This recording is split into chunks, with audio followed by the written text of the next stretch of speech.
नमस्कार.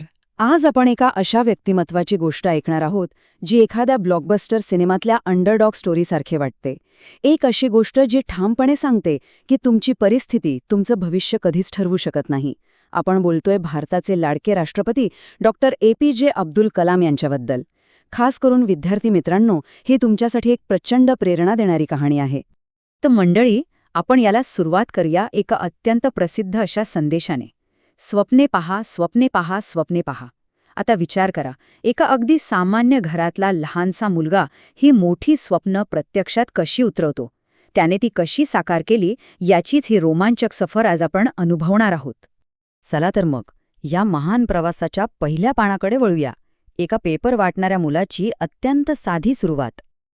आता ह्याबद्दल सर्वात रंजक गोष्ट काय माहितीये?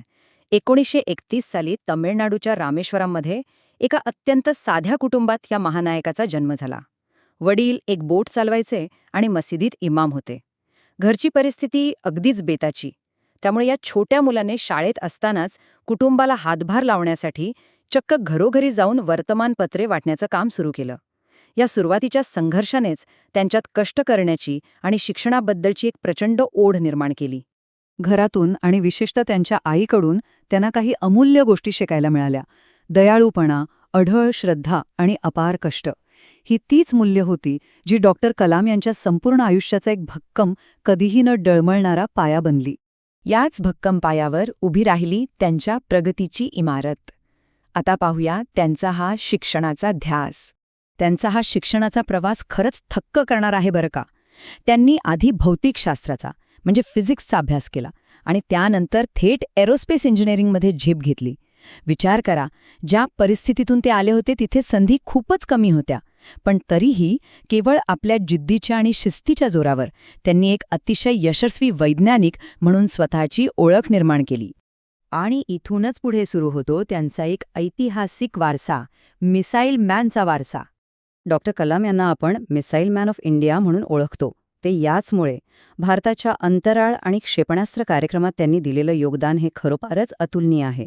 त्यांच्या या अखंड परिश्रमामुळेच आपल्या देशाची संरक्षण क्षमता गगनाला भिडली आणि आपला भारत देश अधिक शक्तिशाली झाला. हा प्रवास किती आश्चर्यकारक आहे ना. एका बाजूला रामेश्वरमच्या गल्ल्यांमध्ये वर्तमानपत्र वाटणारा तो साधा मुलगा आणि दुसऱ्या बाजूला थेट भारताचे राष्ट्रपती आणि देशाचा मिसाईल मॅन म्हणून नेतृत्व करणारा एक महान नेता. शून्यातून विश्व निर्माण करण्याची ही कहाणी प्रत्येकाला अचंबित करणारी आहे.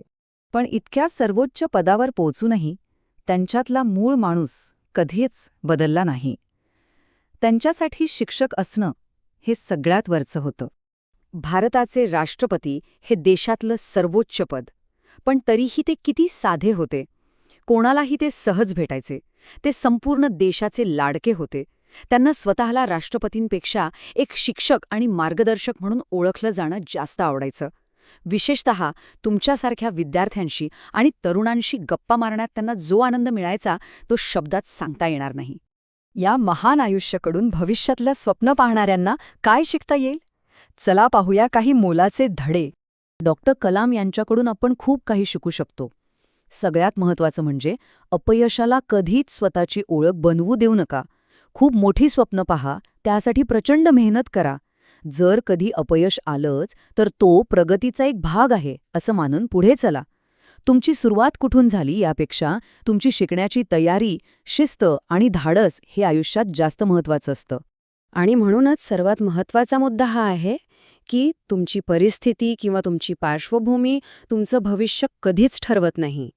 एक अगदी छोटीशी सुरुवातसुद्धा इतकी मोठी होऊ शकते जी संपूर्ण देशाला बदलून टाकेल. डॉक्टर कलाम यांच्या आयुष्याने हेच तर सिद्ध करून दाखवलंय. तर आता जाता जाता ही प्रेरणादायी गोष्ट ऐकल्यावर आपण सर्वांनी स्वतःला एक प्रश्न विचारला पाहिजे. कुतूहल, शिस्त आणि धाडसाच्या बळावर आजची ही नवी पिढी उद्या कोणती मोठी स्वप्न साकार करणार आहे? डॉक्टर कलाम यांचा हाच विचार मनात ठेवून आता स्वतःचा मार्ग शोधण्याची वेळ आली आहे.